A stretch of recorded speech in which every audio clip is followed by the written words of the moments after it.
nós seremos agora confrontados com essa pergunta. E vamos tentar dar respostas durante todo o mês de agosto, porque Jesus é Deus.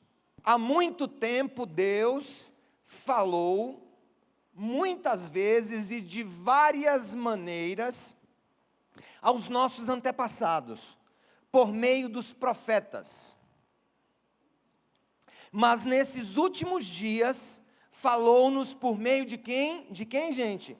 Do Filho, a quem constituiu herdeiro de todas as coisas e por meio de quem fez o universo. Agora vamos todos juntos no verso 3.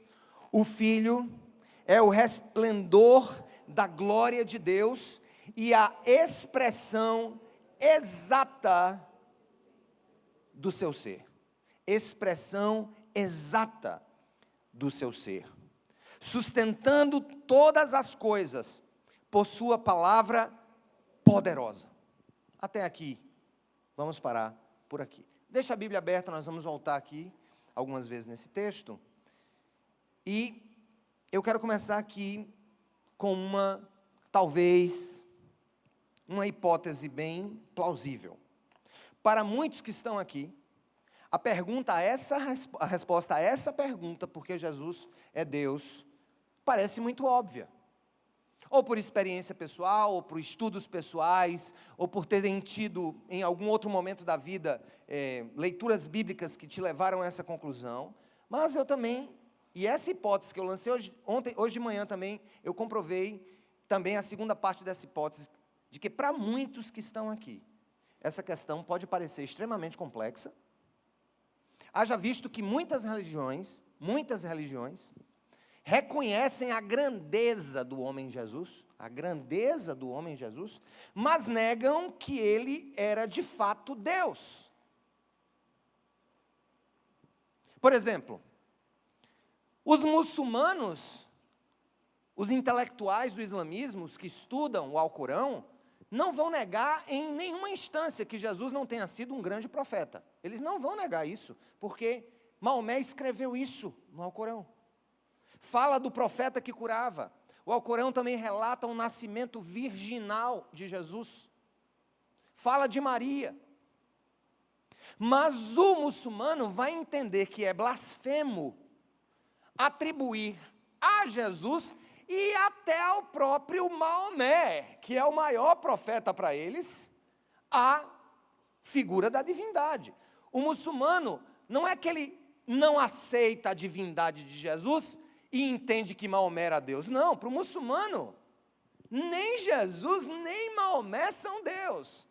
A diferença entre Jesus e Maomé é que Maomé teria sido o último profeta, portanto, o seu grande profeta. E não Jesus, e não Moisés.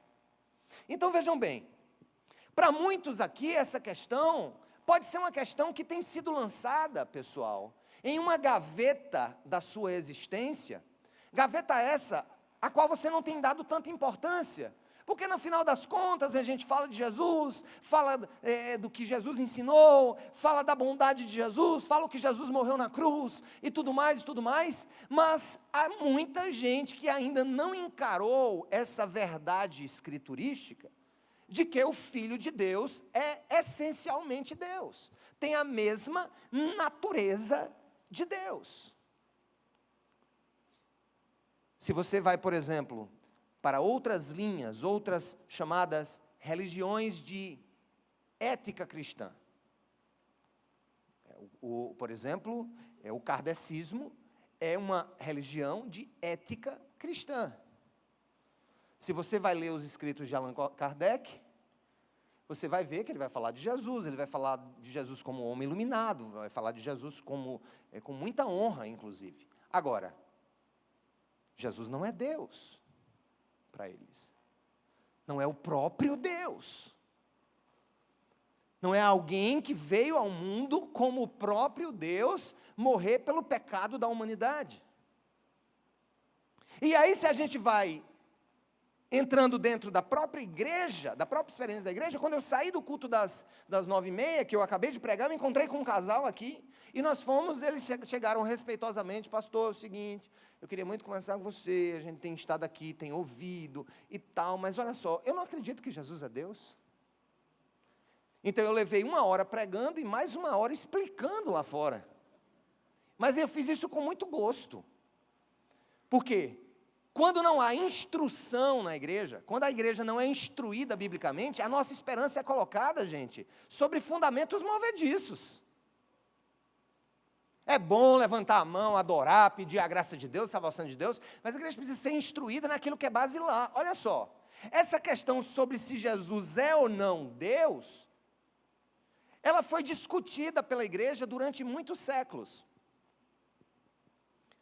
Essa afirmação que hoje eu faço, depois de estudar e depois de entender as Escrituras, de que Jesus é 100% homem, sem deixar de ser 100% Deus. Jesus não é 90% homem e 10% Deus. Jesus não é 50% homem e 50% Deus. Quem era assim era Hércules, o filho de Zeus, na mitologia grega. Jesus não é half-half. Jesus não é meio homem, meio Deus, 90% homem, 10% Deus, ou 10% homem e o contrário como Deus. Olha só, a Bíblia, a teologia e o ensino apostólico vai dizer que Jesus é 100% homem e é 100% Deus. Só que essa questão que nós lemos aqui, daqui a pouco eu vou voltar para o texto dos Hebreus, esse problema não foi fácil de se enfrentar. E olha, gente, eu vou dizer, eu sei que a cristandade no mundo está dividida. Totalmente dividida. Nós temos o catolicismo, nós temos as igrejas ortodoxas, nós temos as igrejas coptas egípcias, nós temos a igreja armênia, que surge antes, bem antes mesmo, do surgimento do catolicismo institucional. Nós temos vários ramos do cristianismo. E eu li um livro muito interessante, um livro que você, se você puder ler, vai te ajudar a entender qual é a minha proposta aqui. Já há muitas divisões dentro do cristianismo, e nós precisamos encontrar pontos de convergência para convencer ao mundo de que existe uma base teológica cristã que atravessou o tempo. Se você for falar com o Papa Francisco agora, ele vai afirmar. Se você for falar agora com o presidente da Convenção Batista Brasileira, ele vai afirmar. Se você for falar com o patriarca da Igreja Ortodoxa Grega ou Russa, ele vai afirmar que são aquelas bases do cristianismo, como, por exemplo, a Trindade. A doutrina da Trindade que foi definida ali em Nicéia. Mas havia ali na igreja essa confusão. Tinha bispo dizendo, não, eu acho que Jesus não é 100% Deus. Como é que ele é 100% Deus? Como é que pode? Ou como é que ele é 100% homem? E aí, gente, eu nem falaria das diversas variações dessa porcentagem divina e humana de Jesus. Eu só sei que no ano de 451, na cidade de Calcedônia, na atual Turquia, território turco, no ano de 451, na cidade de Calcedônia, houve um concílio, houve uma reunião conciliar de todos os bispos, de todos os líderes cristãos do mundo inteiro. Veio o povo da África, desceu o povo da Ásia, veio o povo da Europa. Todos os bispos da igreja tiveram representações no concílio de Calcedônia. Nem todos os concílios da igreja, ou seja, nem todas essas reuniões para definir a doutrina da igreja, são unânimes. Mas o que eu vou falar agora serve para católicos, ortodoxos e protestantes. Porque o concílio sobre o qual eu vou falar agora, dessa natureza, a dupla natureza de Jesus, é um concílio ecumênico que é aceito pela igreja reformada. Foi aceito por Lutero e foi aceito por João Calvino, os principais reformadores.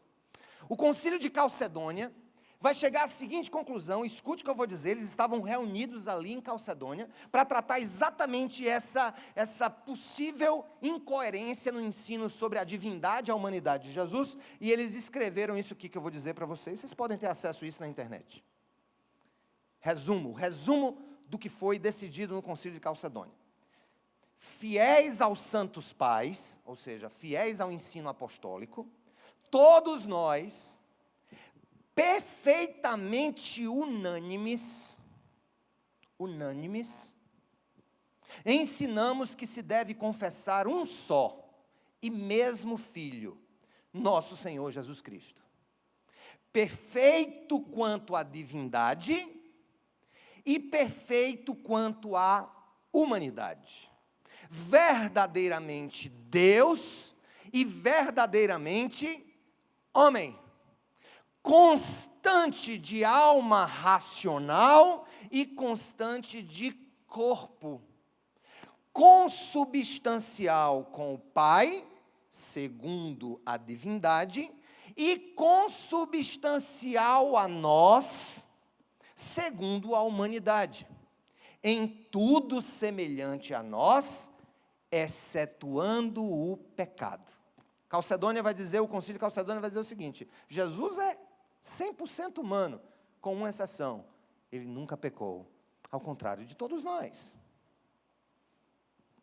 Gerado, ele vai dizer, segundo a divindade pelo Pai, antes de todos os séculos, e nestes últimos dias, segundo a humanidade, por nós e para nossa salvação, nascido da Virgem Maria, portadora de Deus, ou Theotokos, que alguns traduziriam como mãe de Deus. Um e só mesmo Cristo, Filho, Senhor e unigênito. Eu sei que muitos, quando eu falei aqui da Virgem Maria, e quando eu falei da Virgem Maria como Theotokos, muitos aqui já entortaram o nariz e aprenderam certamente errado. O ensino mariano, ele tem excessos e ele tem faltas. Se eu entendo que Maria é a mãe do Deus eterno, eu estou cometendo uma heresia, porque Deus é antes de Maria. Maria é criada por Deus, Maria é descendente de Adão. Mas, ao mesmo tempo, se eu desprezo a importância da Virgem Maria, como sendo Theotokos, ou como aquela que é portadora da divindade, ou que deu à luz a natureza humana de Jesus, que ao mesmo tempo trazia a natureza divina, porque Maria não pariu só o lado humano de Jesus. Maria pariu o lado humano e o lado divino, porque a divindade e a humanidade de Jesus não podem ser separadas. Então, ela é mãe de Deus, no sentido de expressar na maternidade, de portar no ventre a perfeita humanidade, a perfeita divindade de Jesus, mas não é mãe de Deus no sentido de ser aquela que gerou o Deus eterno. Aí é herético, aí é heresia. E aí? Então, eu estou falando dos excessos à direita e eu estou falando dos excessos à esquerda. Mas o fato é que aqueles bispos, tem gente que está dizendo, rapaz, que pregação chata. Eu queria ouvir vitória, vitória, vitória.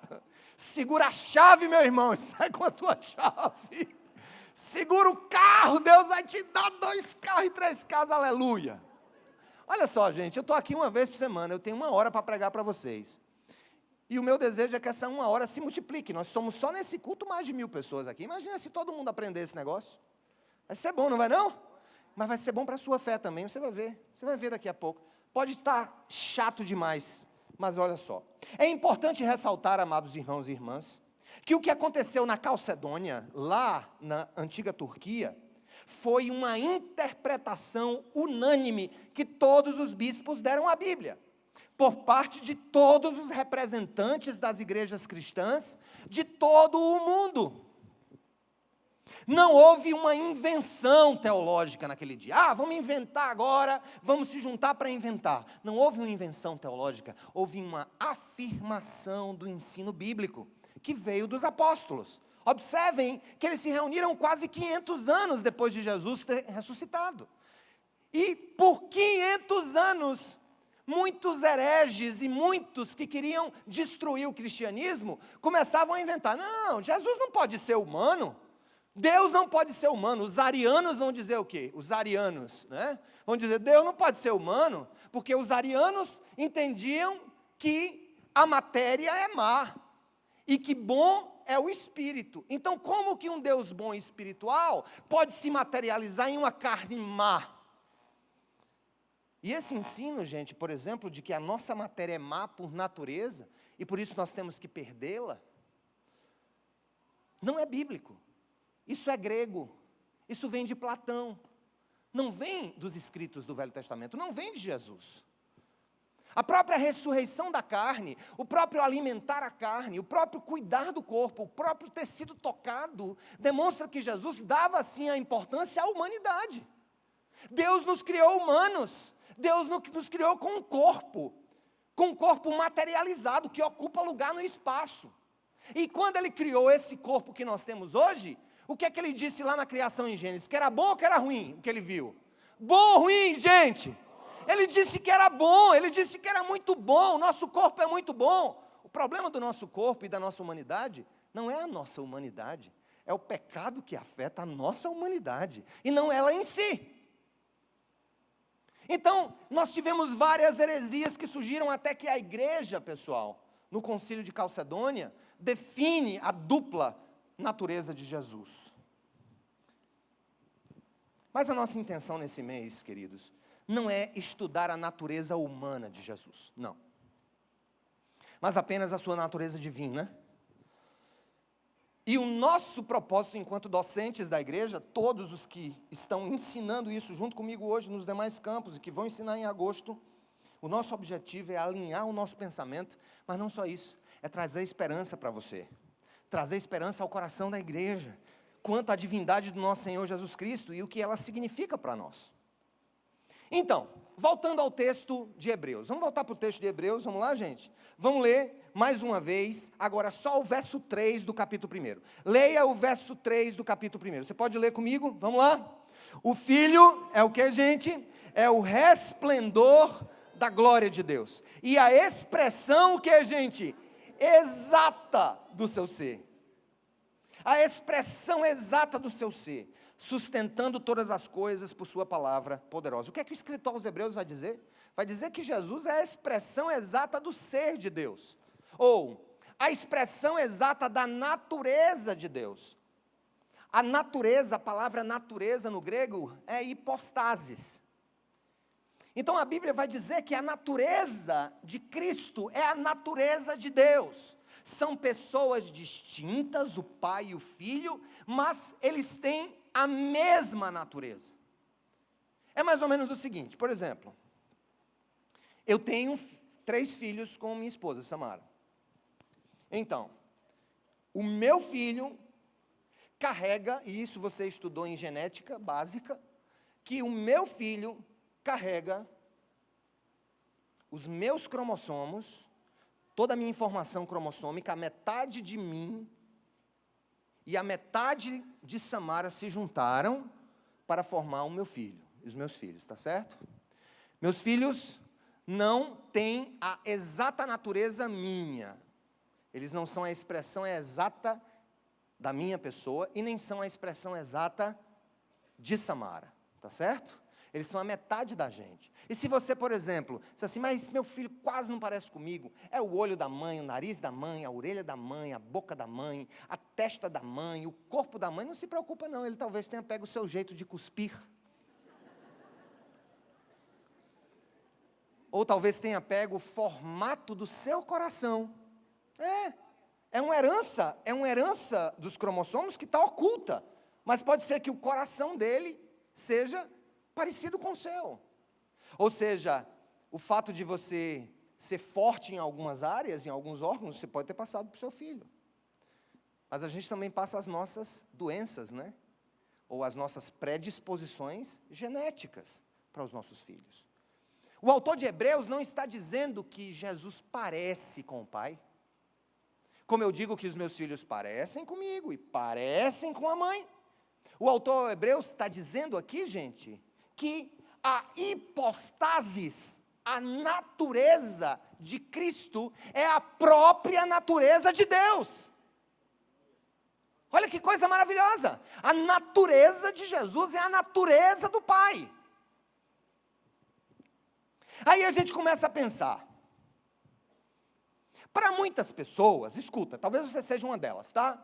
Eu quero ser muito cordial na minha fala, quero ser muito educado, nem sempre eu consigo, e eu quero ser muito gentil e muito verdadeiro com o que eu estou pregando, mas é possível que tenha gente que está aqui sentado ou me ouvindo de casa, que não tenha nenhum problema para reconhecer Jesus Cristo como um bom homem, ou como o melhor psicólogo do mundo, o melhor médico do mundo, o melhor educador do mundo. Vários livros já foram escritos sobre Jesus, o melhor dos educadores, Jesus, o maior dos psicólogos. Eu ganhei um livro e, olha, a gente está falando em coach agora, né? Mas eu já ganhei livro lá atrás, Jesus, o melhor coach do mundo. E já recebi um livro, gente, nos anos 90, Jesus CEO. Ou seja, o Chief Executive Officer, que é o CEO, são os executivos das grandes empresas, pegaram Jesus e as qualidades de Jesus para passar para os CEOs. Olha, você talvez não tenha nenhum problema com isso, tá? Entretanto, a afirmação de que ele é Deus soa como uma afronta aos mais céticos e materialistas. Por outro lado, se a Bíblia é confiável, escuta, aqui eu vou bater forte em você, se a Bíblia é confiável, negar a divindade plena de Jesus é desprezar o seu próprio ensino, ou afirmar que ele próprio era um louco ou um grande mentiroso. E aí, gente, olha só, uma das coisas que nós estamos vivendo hoje é a falta de coerência intelectual. Se o cara vai e se levanta e diz assim, não, Jesus era um cara demais, um grande psicólogo, um grande CEO, um grande educador, um homem mais sábio, inteligente do mundo. Augusto Cury escreveu sobre isso, Análise da Inteligência de Cristo, lá nos anos 90, o que o notabilizou como um best-seller. Augusto Cury analisou a inteligência, o outro analisou, os atributos psicológicos de Jesus, o outro vai analisar Jesus como professor, como educador. Agora eu vou dizer uma coisa para você, gente. Se nós, ou se você, analisa as Escrituras atrás desse Jesus ético, tá? E se você analisa a Escritura atrás desse Jesus que falou verdades, que mandou amar, e se você pega as Escrituras que ele mesmo inspirou nos autores, e você pega apenas uma parte que lhe interessa sobre Jesus, e você nega a outra parte das Escrituras, quando ele diz, eu sou a ressurreição e a vida, aquele que crê em mim, ainda que morto, viverá, ou como ele diz, eu sou o caminho, a verdade e a vida, e ninguém vem ao Pai, senão por mim. Ou quando ele diz, quem vê a mim vê o Pai, se você pega e escolhe o que acreditar desse homem ético, ou ele não é ético coisa nenhuma, porque não falou verdades absolutas, e falou meia-verdades, ou você não está sendo coerente com o que você acredita. Meu irmão, é o seguinte, ou você recebe o Jesus ético e Deus, ou você não vai de maneira alguma ter esse Jesus. Sabe por quê? Porque a igreja não está reunida aqui por causa da ética de Jesus. A igreja não está aqui reunida porque Jesus mandou a gente amar. A gente está reunido aqui porque a gente precisa de um Salvador. Nós estamos aqui porque somos pecadores e precisamos de um Salvador.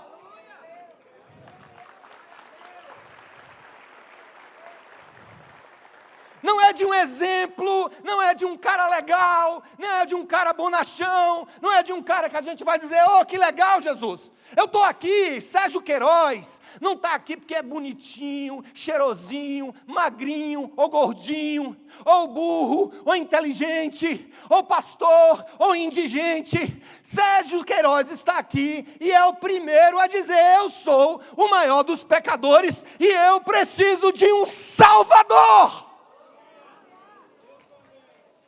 Eu não tenho, gente, escuta, vence essa tua loucura.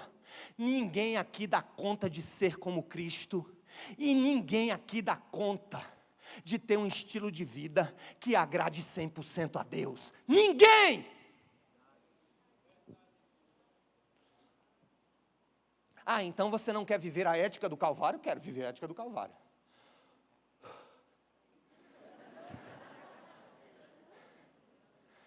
Ah, meus 30 anos, como era melhor. Eu quero viver a ética do Calvário. Eu quero viver a ética de Jesus. Mas eu não quero amar para ser aceito. Eu quero amar porque eu fui aceito. Eu não quero fazer boas obras para ser salvo. Eu quero fazê-las porque eu preciso de um Salvador que já me salvou. Vocês estão entendendo, irmãos? Eu quero te ajudar, pelo menos, a ser coerente. Seja coerente. Como é que Jesus pode ser o homem mais verdadeiro do mundo se você só acredita na metade das palavras dele? Ou se você só aceita a metade dos atributos dele? O que eu tenho dito é o seguinte. Uma aguinha. O que eu tenho dito é o seguinte. Destrua a divindade de Jesus e destrua o cristianismo.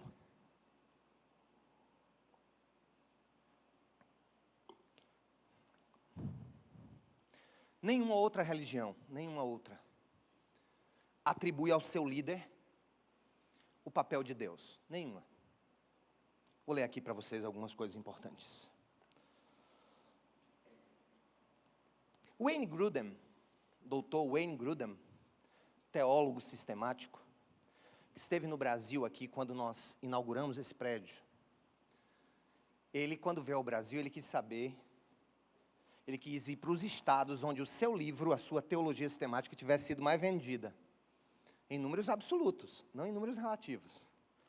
Para a surpresa dele, o lugar que mais vendeu, per capita, o livro do Wayne Grudem, foi a Cidade Viva. Então ele pregou no Mackenzie, São Paulo.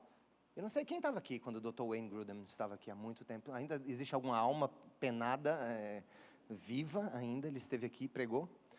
E o Dr. Wayne Grudem, ele escreveu uma coisa muito importante sobre Jesus, presta atenção. Ele disse assim: trata-se de longe do milagre mais maravilhoso de toda a Bíblia. Muito mais maravilhoso do que a ressurreição. E até mais maravilhoso do que a criação do universo. O fato de o Filho de Deus, infinito, onipresente e eterno, tornar-se homem e unir-se para sempre a uma natureza humana, de modo que o Deus infinito se tornasse uma só pessoa com o homem infinito, permanecerá pela eternidade como o mais profundo milagre e o mais profundo mistério em todo o universo. Quando os americanos pisaram na Lua, o presidente à época, que me foge a memória, estava na sala principal lá do Pentágono, ou da Casa Branca, não sei exatamente, e ali, assistindo às notícias sobre a chegada dos americanos à Lua, estava o grande pastor da América, o Dr. Billy Graham, pastor Billy Graham, que morreu agora há pouco tempo, com quase 100 anos de idade. Um exemplo de vida, de caráter. O pastor da América, ele foi conselheiro de vários presidentes norte-americanos. E aí, na hora, o presidente americano chegou, mostrou felicidade quando fincaram a bandeira dos Estados Unidos na Lua e disse: acaba de acontecer o evento mais maravilhoso da história humana. O homem saindo da terra para pisar na Lua.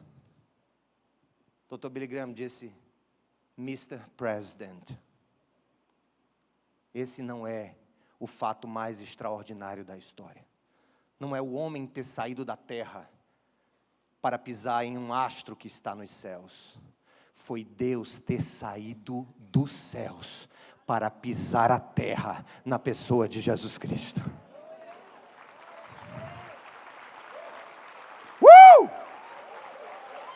Quem pode dar um grito de júbilo ao Senhor?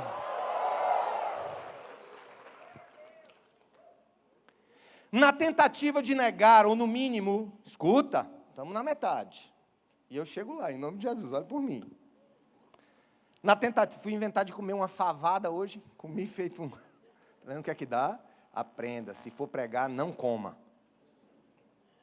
Na tentativa de negar,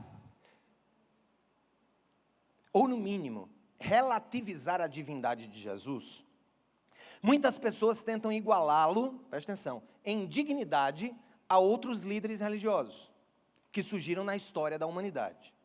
Entretanto, nem mesmo esses líderes, os grandes, alguns vão dizer, os grandes avatares, ou os grandes mestres da religião humana, que devem ser respeitados, devem ser, as pessoas que os seguem devem ser amadas, respeitadas, e devem ter o direito de amá-los e de segui-los, porque o verdadeiro cristão não toma o poder para impedir que os outros deixem de viver a sua própria fé. Não, o cristianismo verdadeiro, conquanto nós tenhamos as nossas convicções, nós defendemos o direito de que todos tenham as suas. Mas o fato é o seguinte, nessa tentativa de igualar Jesus a esses outros líderes, nós temos um ensinamento de John Gerstner. Ele diz o seguinte: o que é significativo é o seguinte: nenhum líder religioso reconhecido na história jamais afirmou ser Deus, exceto Jesus.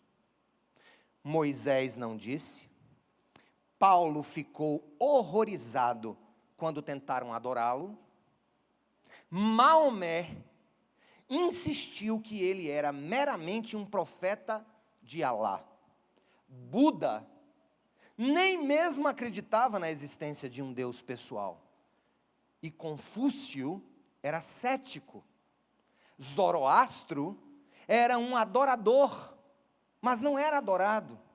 Nós repetimos, dos líderes religiosos de todos os tempos, Jesus de Nazaré, e ele apenas afirmou ser o Deus eterno. Então, gente, a despeito disso que eu acabei de ler, a divindade de Jesus não é apenas uma questão teológica que a gente tem que resolver durante esse mês. É, na realidade, o centro de todo o projeto de vida plena por ele oferecido para nós. Negar que Jesus é Deus, atenção. Negar que Jesus é Deus, atenção. Negar que Jesus é Deus, atenção, 3 vezes para não esquecer. É negar toda a revelação divina. É sepultar a esperança. É transformar a vida e a obra dele em um simples exemplo de vida ética elevada. Muitas pessoas afirmam que foram os homens que atribuíram a Jesus o status de Deus, e que não há indicações nesse sentido nas Escrituras. Será mesmo? Já tem gente me cubando aqui, me analisando aqui, dizendo assim, poxa, ele disse no começo que ficou perplexo com a palestra daquele líder muçulmano, quando ele afirmou para uma plateia muito grande, que perguntou sobre Jesus, quando ele afirmou que o próprio Jesus não haveria dito que era Deus. E por isso, seria uma invenção da religião atribuir o status de Deus a Cristo. Aí eu pergunto para vocês, será mesmo? Me diga uma coisa, eu tenho várias maneiras de dizer que sou pai dos meus filhos, certo? Sem dizer que sou pai. Eu posso dizer, eu e Samara nos casamos e Deus nos deu essas 3 lindas maravilhas, amém? Está subentendido ou não está subentendido? Eu posso dizer assim, poxa, esse menino é metade meu jeito e metade o jeito da minha mulher. Pegaram o pior de mim e o melhor dela. Está implícito ou não está implícito?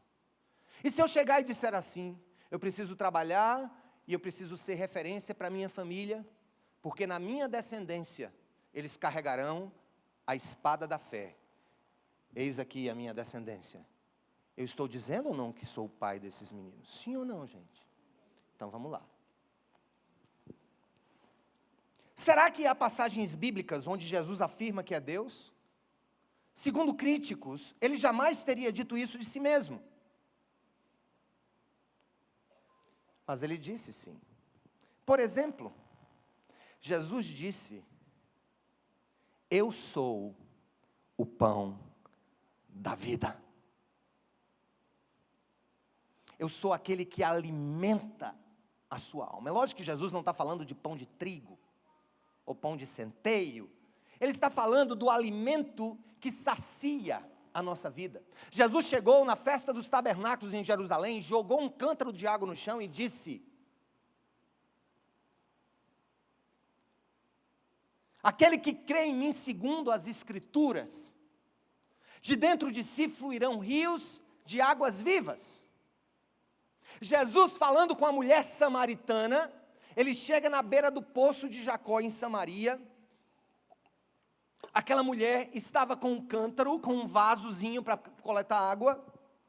E Jesus olha para ela e diz, e aqui eu vou apenas encenar.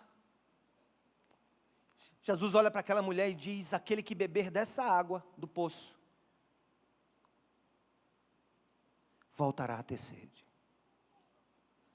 Mas aquele que beber da água que eu tenho para dar, jamais terá sede, porque de dentro dele fluirão rios de águas vivas. Deixa eu perguntar uma coisa para você. Você sabe, gente, uma das coisas que eu mais admiro na medicina é quando um médico chega e diz assim: agora só Deus. Uma das coisas que eu mais admiro em alguém, em um político, diante de um pedido, é quando ele diz assim: eu reconheço que eu não posso. Deixa eu perguntar uma coisa para vocês, irmãos e irmãs. Se vocês foram pais ou mães, ou tiveram sobrinhos ou amigos, quem aqui conseguiu suprir todas as carências do coração de uma outra pessoa? Quem aqui conseguiu enxugar todas as lágrimas de uma pessoa? Que médico aqui que me escuta, que profissional da saúde aqui que me escuta, conseguiu livrar todos os seus pacientes de uma enfermidade mortal?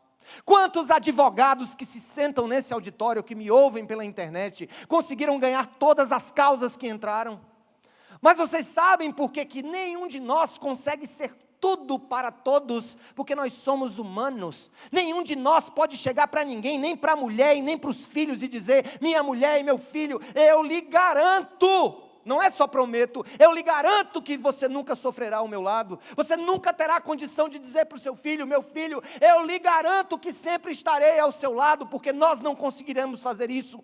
Mas uma pessoa ousou dizer para várias pessoas que ele era o pão que saciava a sede, a fome da humanidade, e a água que saciava a sede da humanidade. Se Jesus disse que aquele que beber da água que ele tem para dar jamais vai ter sede, jamais terá carências, é porque ele não é homem, é porque ele é Deus.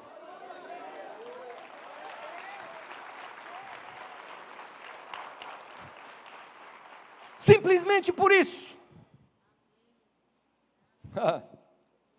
Eu conheci o pastor Nick Gumbel. Nick Gumbel é um pastor anglicano que está fazendo um trabalho maravilhoso de revitalização da igreja anglicana na Inglaterra, no Reino Unido.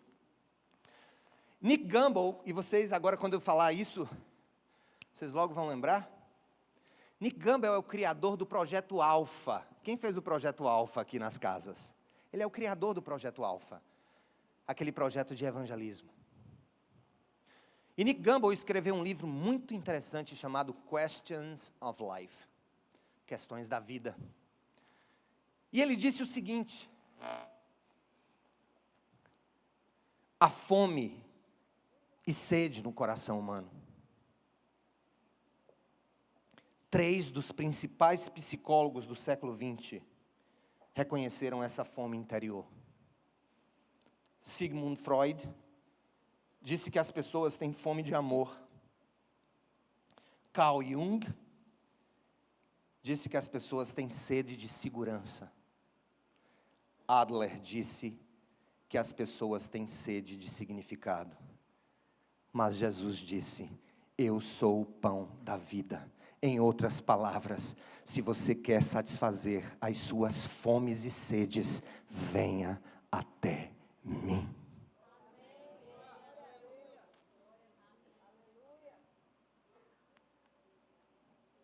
Ele sacia as nossas fomes e as nossas sedes. Mas eu vou dizer uma coisa para vocês agora, e eu vou começar de maneira indutiva, chegando na nossa segunda. Eu vou dar 4 provas a vocês que Jesus disse que era Deus. Separei 2 para hoje e 2 para domingo que vem. Senão você não vem domingo que vem. Né, pai? Você vai vir domingo que vem. Vocês, aqui alguém assistiu o filme da Paixão de Cristo? Algum filme de Paixão de Cristo aqui? Vocês sabem que os judeus, não o povo como um todo, mas os religiosos de Israel, os guardiões da lei de Israel, eles viviam perseguindo Jesus, não era, gente? E aí um dia eu pensava, mas para que danado esses cabas vivem perseguindo Jesus? Só porque ele faz o bem. Como é que alguém pode perseguir o outro porque está fazendo o bem, né? E outra coisa, eu estou afirmando isso, gente, porque o judaísmo tem na sua essência a ética do bem. Não desse bem que Jesus glorificou, tornou assim, o amor, ele mesmo sendo o próprio amor. Não, eles não chegaram a esse nível de compreensão. Mas aí a gente fica pensando, poxa, por que Jesus tentaram matar Jesus? Eu visitei, inclusive eu fui com os meus pais, eu acho, a Israel pela primeira vez, e nós fomos no Monte do Precipício. O Monte do Precipício, ele fica em frente a Nazaré. Está aqui a cidade de Nazaré. Na frente da cidade tem o Monte do Precipício, que dá para aquele grande vale. Que de lá você vê também o Monte Carmelo e outros montes bonitos de Israel. E a gente foi informado pelo guia, foi a primeira vez que eu fui, que Jesus teria sido levado para lá depois que ele pregou um sermão na sinagoga de Nazaré. Nazaré foi a cidade que Jesus foi criado, terra de Maria. Ele nasceu em Belém, porque estava indo fazer o censo, se refugiou no Egito, mas ele fincou a sua infância e adolescência em Nazaré. Então Jesus frequentava a sinagoga, como seus filhos frequentam a igreja, ou frequentam, sei lá,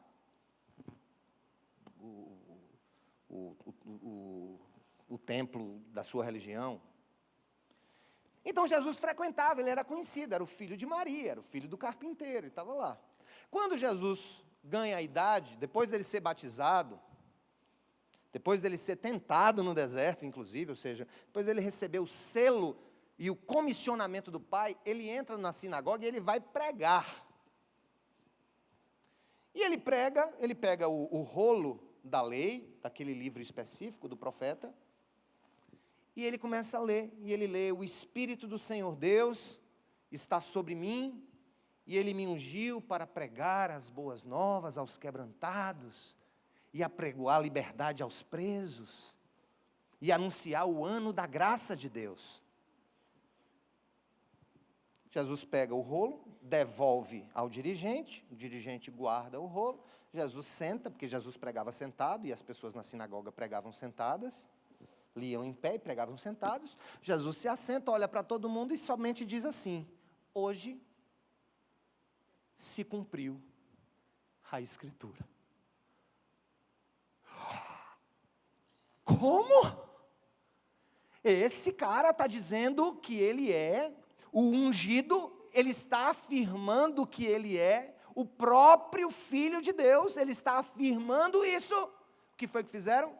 Pegaram Jesus pelo braço, levaram para fora de Nazaré, foram até o Monte do Precipício e quiseram empurrá-lo lá de cima. Se você começar a ver a Bíblia e a ler com mais cuidado, Jesus não era odiado porque curava. Jesus não era odiado porque fazia o bem. Jesus era odiado por 2 coisas, basicamente, na realidade, uma muito importante, porque ele dizia perdoar pecados. Chegaram para ele e disseram: como que você pode estar dizendo isso? Você está perdoando o pecado de alguém? Só Deus pode perdoar o pecado de alguém? É verdade. Digamos que você matou alguém, está aqui. Eu posso perdoar o teu pecado de ter matado alguém? Eu não tenho essa autoridade. Eu posso, no máximo, perdoar o pecado que você cometeu contra mim. Nós temos o poder de perdoar o pecado de alguém que nos feriu. Eu não posso, está perdoado o pecado daquele cara que matou a mulher dele. Como que eu posso dizer isso? Quando Jesus olha para aquele homem paralítico e ele diz: os teus pecados estão perdoados, a tua fé te salvou. Os líderes religiosos caíram em cima de Jesus e disse: como você pode dizer que perdoa pecado, se só Deus pode perdoar pecado? Aí Jesus disse: tudo bem. Para que se prove que o Filho do Homem tem poder na terra para perdoar pecados, ele olhou para o paralítico e disse: então, levante e ande. Olha só, eu vou ler um texto aqui para vocês, gente. Jesus, ao dizer que perdoava pecado, irmãos, ele estava dizendo que era Deus. Talvez se ele estivesse falando isso para os gregos, se ele estivesse falando isso para os romanos, eles não entendessem direito. Mas o seu povo, os religiosos do seu tempo, entenderam muito bem o que ele estava fazendo. Olha só. Eu quero lhes dizer que Jesus disse que era Deus primeiro, porque ele disse ser a solução para todos os nossos problemas. Ele é a água e ele é o pão, aleluia. Segundo, ele se comparou com o Pai. Em várias outras passagens, vemos Jesus comparando-se ao próprio Pai, quando ele disse: se vocês realmente me conhecessem, conheceriam também o meu Pai. Já agora vocês o conhecem e o têm visto. Aí Filipe, um dos apóstolos: tem visto? Temos visto o Pai, temos visto Deus. Aí Filipe, o apóstolo, olha para Jesus e diz: Senhor, mostra-nos o Pai, e isso nos basta. Aí Jesus disse: você não me conhece, Filipe, mesmo depois de eu ter estado com vocês durante tanto tempo?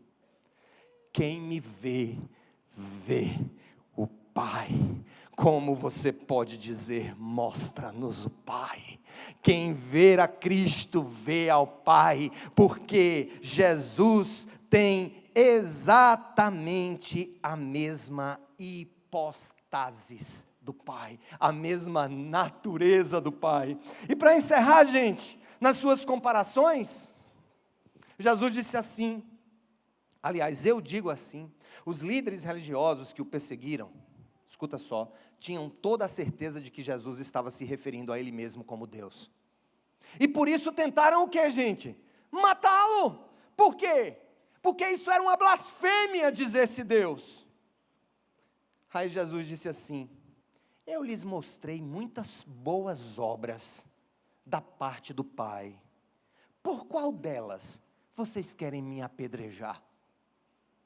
Responderam os judeus: não vamos apedrejá-lo por nenhuma boa obra, mas pela blasfêmia, porque você é um simples homem e se apresenta como Deus. João 10, 31 a 33. Irmãos, você tem que sair daqui com uma definição no seu coração, e eu vou te ajudar. Aliás, eu posso te atrapalhar.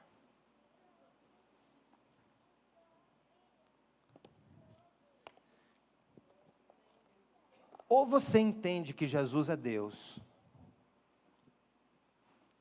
e mantém a coerência de que Ele é verdadeiro. Olha a lógica que eu estou usando. Se você acredita que Ele é verdadeiro e ético, então você tem que crer não só que a gente deve amar os inimigos, mas você tem que crer que Ele agiu como Deus. Fique à vontade, mas você não pode ficar em cima do muro. Ou Jesus é Deus, ou Jesus não é nada do que você pensa que Ele é. E eu falei, para encerrar esse exemplo final, com o casal no final do primeiro culto na manhã, ele de descendência judaica, ela também com a cabeça muito confusa sobre isso. Aí eu disse: Jesus, 100% homem, morreu na cruz para substituir toda a humanidade. Jesus, 100% homem, morre na cruz para substituir toda a humanidade, porque nenhum de nós poderia substituir com um sacrifício perfeito diante de Deus. E Jesus, 100% Deus, vence a morte e sai do túmulo. Jesus tinha que ser 100% homem, homem perfeito, para morrer por toda a humanidade. E ele tinha que ser 100% Deus, para vencer a morte. Portanto, ele é homem e ele é Deus. Louvado seja o nome do Senhor.